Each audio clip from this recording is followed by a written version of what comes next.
반야신경 11강 고지, 반야, 바라밀다, 시대신주, 시대명주, 시무상주, 시무등등주, 능제일체고 진실불허. 뜻, 그러므로 모든 생각의 주체인 이 마음도 아닌 마음이 가장 신비한 주문이며 가장 밝은 주문이며 가장 높은 주문이며 절대 아닌 절대로서 초절대적인 이 마음은 모든 것과는 다르면서 또한 만물과 둘이 아닌 주문이므로 능히 모든 고난을 소멸할 수 있으며 진실되고 허망할 것이 없느니라. 해설. 반야 바라밀다는 주문 가운데 가장 신비하고 신통력이 많은 주문입니다. 이 마음 본연이 자리에 이르면 처음에는 과거, 버릇 때문에 신통이 나지 않지만 자꾸 마하, 반야, 바라밀을 익혀 나가면 마지막 열반을 얻게 되고 나중에는 안욕따라 삼막 삼보리를 얻게 됩니다. 주문을 다란이라 하며 번역하여 총지, 능지라고 하는데 말로 하거나 뜻으로 분별하지 않고 우주의 실상인 마음에 부합되어 한 다란이 가운데 수많은 우주의 온갖 법문을 지니는 미러입니다. 다란이 중에는 48,000가지가 있으니 다란이의 왕이 이 마음입니다. 능엄주가 좋다고 하고 또 무슨 주가 신통이 제일이라고 하지만 모두 마음에서 조작하여 그렇게 만들어 놓은 것입니다. 그러므로 이 마음이 가장 영검하고 가장 싱그러운 주문이며 마음의 온갖 신비조화 역시 마음입니다. 고지, 반야, 바라, 밀다, 시대신주. 그러니 알라, 반야, 바라, 밀다가 이 큰 싱그러운 주문이라 한 것도 이 마음의 힘을 가리킨 말입니다.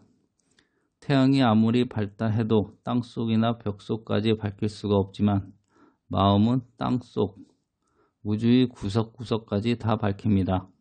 우리 마음은 못 가는 곳 없이 우주에 가득하기 때문에 극락세계도 사바세계도 지옥과 천당도 손바닥에 놓인 구슬 보듯이 환히 보입니다.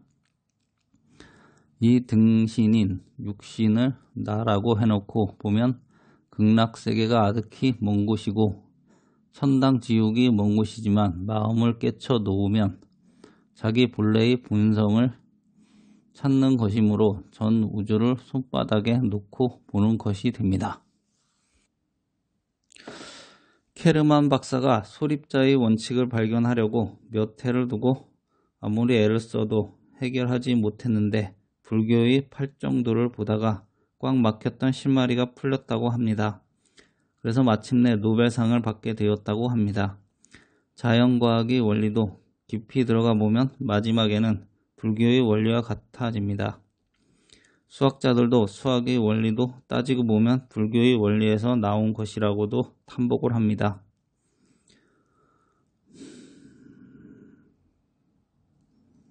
그것은 수학의 단위가 필경에는 아무것도 없는 데서 시작됐기 때문입니다. 0에서부터 수가 시작되는데 이것은 불교의 원리가 아무데도 없는 것조차도 아닌 것에서 우주가 인생이 시작되었다는 이 이치와 닮은 점이 있기 때문입니다. 오늘날의 문명을 발전시킨 것도 0을 수로 인정한 수학의 원리가 뒷받침이 되고 나서부터였습니다. 이런 이 마음은 밝기로는 비유해 볼 수 없을 만큼 밝습니다. 부처님께서는 법성 자리에서 신통으로 28 하늘을 두루 비춰서 온 하늘 세계가 일시에 더욱 환하도록 할 수 있는 그런 광명도 있습니다. 그러나 본래의 마음, 광명이라 하면 빛깔만은 아니며 검은빛도 흰빛도 아닙니다. 이 마음 광명 앞에는 무엇도 숨길 수 없고 그늘이 없으며 무엇으로도 그 광명을 가리울 길이 없습니다. 문자 그대로 대명주입니다. 마음 공부가 처음에는 아무 생각 없는 데서 자꾸 올라가서 불법도 아니고 마음의 법도 아닌 정멸이 됩니다. 그래서 텅 비어서 있는 것을 봅니다. 망상을 버리고 정멸의 자리에 마음이 쉬고 나면 몸뚱이도 허공도 아무것도 없는 경지가 나타납니다. 그러나 아무것도 없는 경지를 얻었다 하더라도 얻었다는 인식이 남아있는 한 이것은 한 개의 상대 대상이 있는 것이고 객관 아닌 객관이 인정된 것입니다.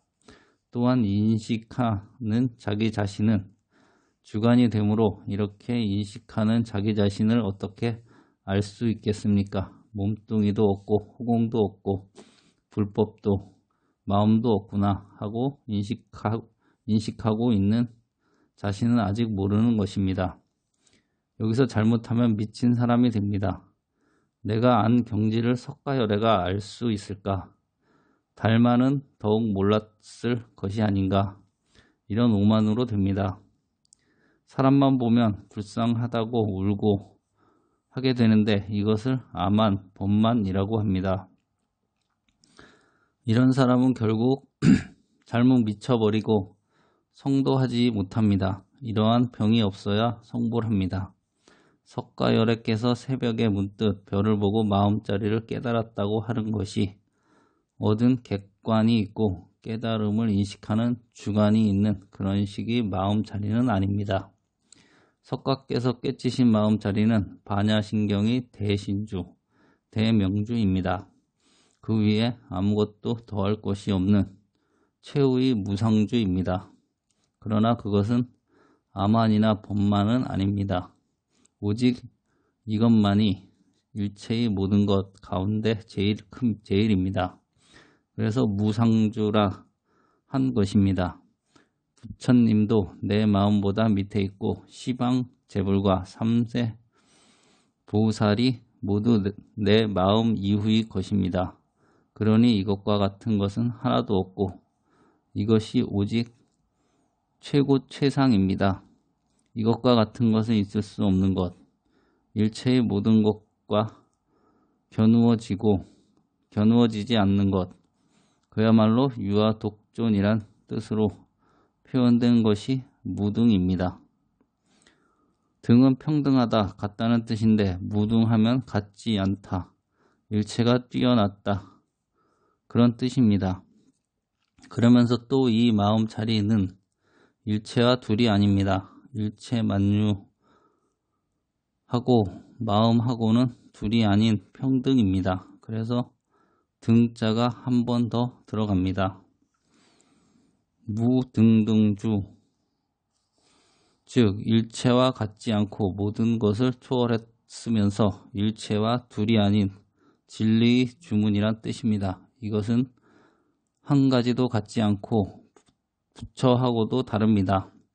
어느 한 구석을 가지고 일체 만유와 비교하더라도 같은 데는 하나도 없습니다. 그러나 이 마음은 부처가 될 수 있는 근본이므로 부처님과 같고 초목과도 같고 마음법과 둘이 아닙니다. 같은 것이 없으면서 똑같은 그 경지가 무등등주입니다. 우리가 반야바라밀다에 들어서야 이 무등등주 법을 체득합니다. 옛날에 어느 수자가 깨치고 나서 보니 허무도 무상도 아무것도 아닌 사바세계의 일체 유정 무정이 성불하고 있음을 보았습니다. 부처님도 나무가 되어 있고 탁자가 되어 있고 법당이 되어 있더라는 것입니다. 마음 자리가 법계에 가득해 있는데 하필 입으로만 말이 되는 게 아니고 뒤통수로도 말이 되고 눈으로도 말이 됩니다. 견성하여 도인이 되면 입이니 눈이니 머리니 하는 색신을 초월했기 때문입니다. 또 불안과 보살 안이 천수천안이 아니라 온 우주에 꽉 차 있습니다. 무량 중생을 건지려고 하니 눈과 손이 허공에 없는데 없이 가득합니다. 우리가 육안으로 볼 수가 없어서 그런 것이지 지구도 태양도 다 내 눈입니다. 그래서 부처님이 경전에 일체 중생이 계실 성불, 모든 중생이 다 성불해 있다 이라고 하신 것입니다. 이렇게 부처가 과학도 되고 지식도 되고 온갖 학문이 될 뿐 아니라 대문도 되고 법당도 되고 촛대도 되고 또 고양이도 닭도 됩니다. 남자로도 여자로도 되며 부처의 보살도 됩니다. 우리가 보기에는 물질이고 중생이지만 부처가 그대로 다른 일을 하고 있을 뿐입니다. 중생처럼 보이도록 한다는 것입니다.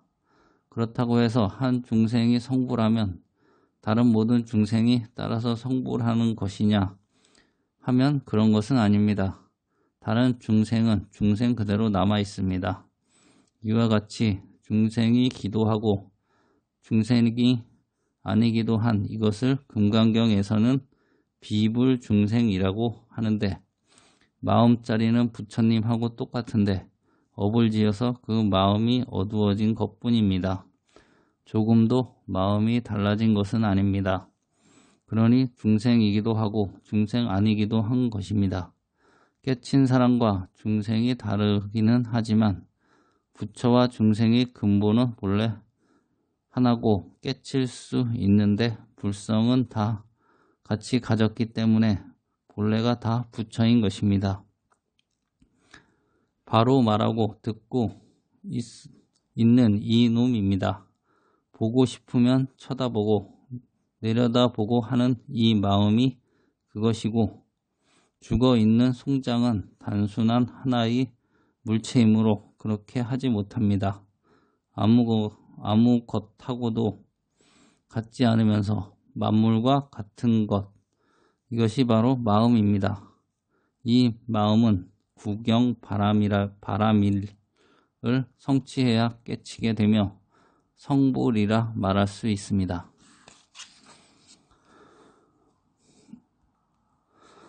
구경바람일이 경지에 들면 한 개의 모래 속에 한강의 모래가 전부 들어가고도 속히 아직 비어있는 도리가 있으니 이것은 크다 작다 하는 것이 관념일 뿐 일정하게 결정된 모양이 아니기 때문입니다. 크고 작은 상대의 세계에 걸리지 않는 세계이기 때문입니다. 하나리 모래 속에 한강에 있는 모래가 전부 들어가고도 비어있고 모래 하나하나에 마다 지구가 하나씩 들어가고도 한쪽 구석이 그대로 비어있는 해탈자재의 경지, 이런 차원의 도리를 듣고 나면 불경을 보고 화엄경을 보더라도 하나도 어렵지 않게 됩니다. 이것이 구경열반이고 이와 같은 해탈 경지를 성취하는 것이 불교의 최후의 목표입니다. 우리가 불법을 확실히 이해하고 나면 자신을 위해 할 일은 하나도 없고 오직 남을 위해 주는 일밖에 남아있을 뿐입니다.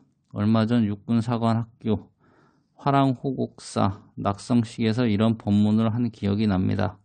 군인에게 가장 심각한 문제는 죽음이고 언제나 죽음이란 불안을 안고 사는 것이니 군인이기도 합니다.